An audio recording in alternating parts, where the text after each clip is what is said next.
എല്ലാവർക്കും നമസ്കാരം. ഡൈൻ മാജിക്കിൻ്റെ പുതിയൊരു എപ്പിസോഡിലേക്ക് എല്ലാവർക്കും സ്വാഗതം. ഇന്ന് ഞാൻ ഉള്ളിവടയുടെ റെസിപ്പിയാണ് ഷെയർ ചെയ്യുന്നത്.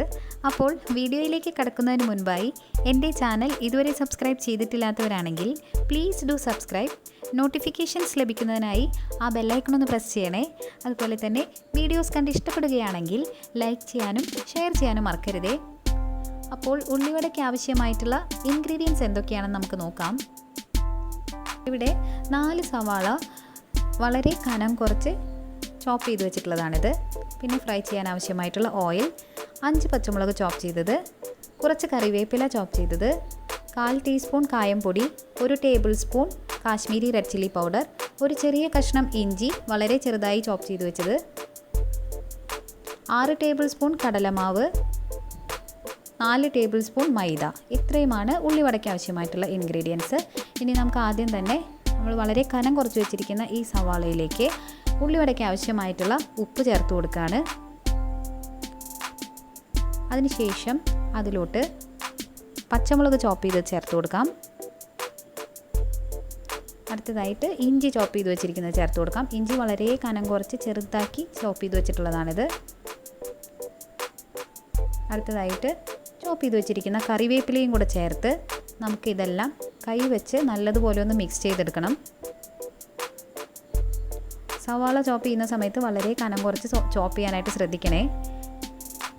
ഇനി നമുക്കിതെല്ലാം കൈ വെച്ച് തന്നെ നല്ലതുപോലെ ഒന്ന് മിക്സ് ചെയ്തെടുക്കാം. സവാള നല്ലതുപോലെ സോഫ്റ്റായി വരുന്നത് വരെ ഒന്ന് മിക്സ് ചെയ്തെടുക്കാം.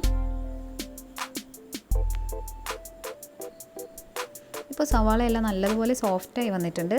ഇനി നമുക്കിതിലോട്ട് 1/4 ടീസ്പൂൺ കായംപൊടി ചേർത്ത് കൊടുക്കാം. അതുപോലെ തന്നെ 1 table spoon Kashmiri red chilli പൗഡറും കൂടെ ചേർത്ത് കൊടുക്കാം. നമ്മളുടെ എരിവിനനുസരിച്ച് നമുക്കിതിൻ്റെ അളവിൽ വ്യത്യാസം വരുത്താം.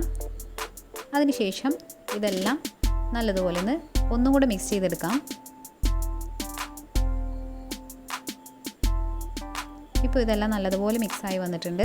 ഇനി നമുക്കിതിലോട്ട് 6 ടേബിൾ സ്പൂൺ കടലമാവ് ചേർത്ത് കൊടുക്കാം. അതുപോലെ 4 ടേബിൾ സ്പൂൺ മൈദ കൂടെ ചേർക്കുന്നുണ്ട്. ഇനി ഇതെല്ലാം നല്ലതുപോലെ ഒന്ന് മിക്സ് ചെയ്തെടുക്കുകയാണ്. ഒട്ടും തന്നെ വെള്ളം ചേർക്കേണ്ട ആവശ്യമില്ല. സവാളയിൽ നിന്ന് ഇറങ്ങുന്ന വെള്ളത്തിൽ അതെല്ലാം കറക്റ്റായിട്ട് മിക്സായി വരും. ഇപ്പോൾ നമ്മുടെ മിക്സ് ഇവിടെ റെഡി ആയിട്ടുണ്ട്. ഇനി ഇത് ഫ്രൈ ചെയ്യാൻ ആവശ്യമായിട്ടുള്ള ഓയിൽ ഒരു പാനിലോട്ട് ഒഴിച്ച് കൊടുക്കുകയാണ്. ഓയിൽ നന്നായി ചൂടായി വരുന്ന സമയത്ത് ഇതുപോലെ നമുക്ക് ചെറിയ ചെറിയ സെക്ഷനായിട്ട് എടുത്തിട്ട് കയ്യിൽ വെച്ച് നല്ലതുപോലെ ഒന്ന് പ്രസ് ചെയ്തതിന് ശേഷം ഈ എണ്ണയിലോട്ട് ഇട്ട് കൊടുക്കാം.